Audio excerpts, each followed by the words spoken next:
Fin juin 2023, près de 49,5 millions de dollars manquent au budget de fonctionnement de la Communauté d'Afrique de l'Est, la CAE. Alors que les pays membres du bloc communautaire doivent contribuer à 50% au budget de la CAE, soit 7,35 millions de dollars chacun, l'Assemblée parlementaire est-africaine EALA préconise désormais des sanctions en cas de non-respect de leurs obligations financières. Selon l'article 143 du traité portant création de la CAE, l'État partenaire qui manque à ses obligations financières est passible de sanctions.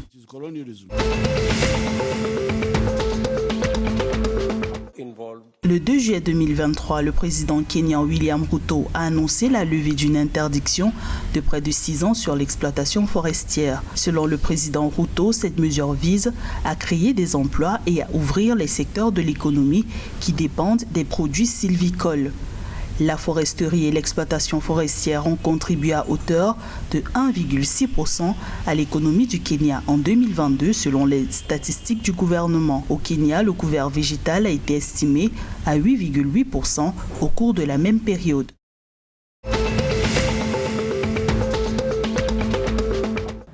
Le ministère du Tourisme de la Tanzanie a lancé la promotion du tourisme numérique, ont indiqué des médias locaux le 2 juillet 2023. Le gouvernement tanzanien a expliqué qu'il s'agit pour le pays est-africain de suivre les progrès technologiques mondiaux. L'une des principales avancées réalisées est la mise en place d'un code QR qui va présenter l'ensemble des attractions touristiques du pays.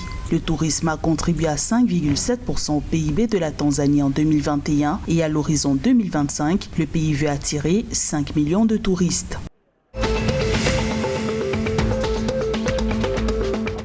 Le thé contribue à environ 1,6% du produit intérieur brut de l'Ouganda et fournit 11% de l'emploi national. Un poids économique qui a inspiré un projet de loi sur la réglementation du secteur du thé proposé par le ministère de l'Agriculture, entre autres. Ce texte porte sur l'amélioration de l'accès aux intrants agricoles de qualité et le renforcement de l'utilisation des techniques agricoles modernes. Il est également question d'évoluer vers la production et la transformation du thé et pour soutenir la diversification des produits du thé.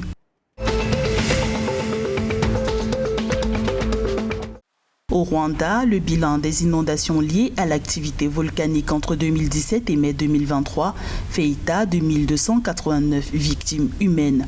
Une situation face à laquelle le gouvernement a lancé un projet d'une valeur de 494 milliards de francs rwandais. L'exécutif vise à renforcer la protection des populations et leurs biens contre les catastrophes naturelles d'origine volcanique. Cette mesure va remplacer un précédent projet initié en 2019 dont la portée a été jugée insuffisante par des experts.